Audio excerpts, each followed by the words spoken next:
Assalamualaikum warahmatullahi wabarakatuh. Perkenalkan, nama saya Muhammad Kemal dari kelas 10C, nomor absen 17. Jadi di video kali ini saya akan melanjutkan materi kemarin, modul 3 bagian C, jenis dan bentuk materi penyuluhan kehutanan. Dalam bidang kehutanan, materi penyuluhan mempunyai unsur dan substansi dengan uraian sebagai berikut. A. Materi penyuluhan kehutanan yang berisi unsur meliputi 1. Pengembangan sumber daya manusia. Masuk pengembangan sumber daya manusia antara lain peningkatan semangat, wawasan, kecerdasan, keterampilan, serta ilmu pengetahuan dan teknologi untuk mengembangkan jiwa kewirausahaan dan membentuk kepribadian yang mandiri. 2. Peningkatan modal sosial budaya.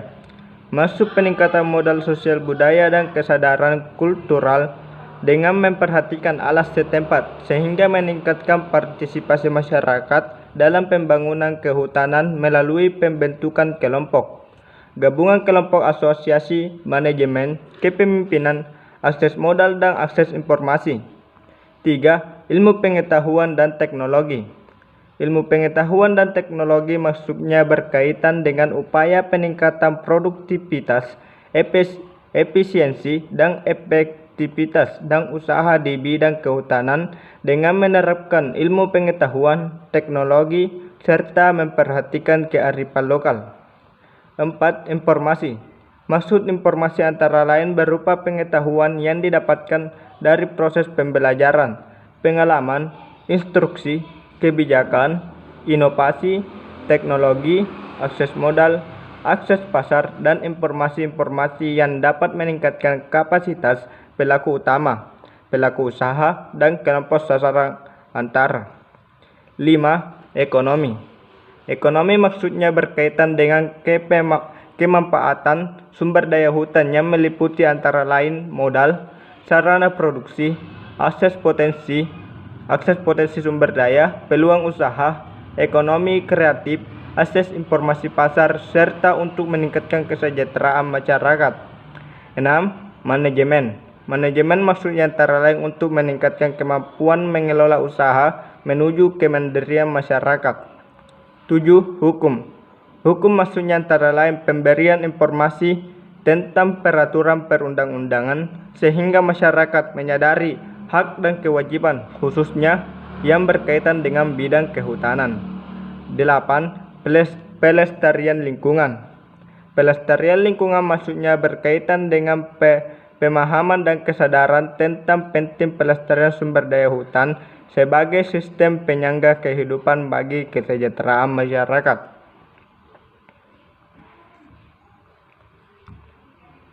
B. Penyuluhan kehutanan yang bersifat substansi. Kegiatan pembangunan kehutanan diutamakan berupa materi pengolahan hutan.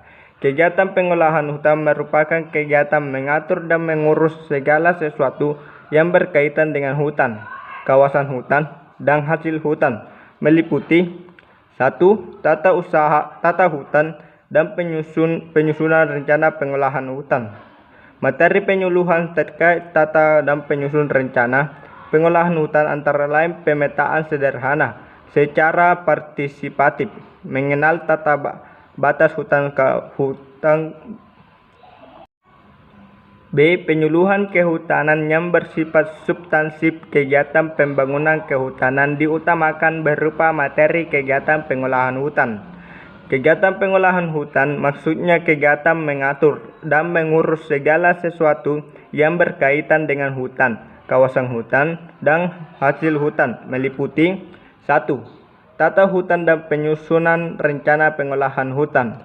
Materi penyuluhan terkait tata hutan dan penyusunan rencana pengelolaan hutan antara lain pemetaan sederhana secara partisipatif, mengenal tata batas kawasan hutan, penataan kawasan hutan, izin pinjam pakai kawasan hutan, dan lain-lain. 2. Pemanfaatan hutan dan penggunaan kawasan hutan. Materi penyuluhan terkait pemanfaatan hutan dan penggunaan kawasan hutan antara lain pemanfaatan hasil hutan kayu, pemanfaatan hasil hutan bukan kayu atau resi, lebah, madu, lebah madu, getah-getahan, rotang, bambu, dan lain-lain. Pemanfaatan jasa lingkungan, wisata atau ekowisata, teknologi mikrohidro, sistem sertifikasi legislatif kayu atau SPLK, sistem pengolahan hutan lestari, teknis sederhana mengatur volume kayu, teknis silvikultur, pengurangan emisi, dan lain-lain. 3. Rehabilitasi dan reklamasi hutan. Materi penyuluhan terkait rehabilitasi dan reklamasi hutan antara lain pembibitan, penanaman, dan pemeliharaan pohon atau tanaman kehutanan, pola rehabilitasi, konservasi tanah dan air, wana tani, wana ternak, wana mina, rehabilitasi kawasan mangrove, hutan kemasyarakatan, hutan desa, pengelolaan daerah aliran sungai atau DAS, dan lain-lain. 4. Perlindungan hutan dan konservasi alam.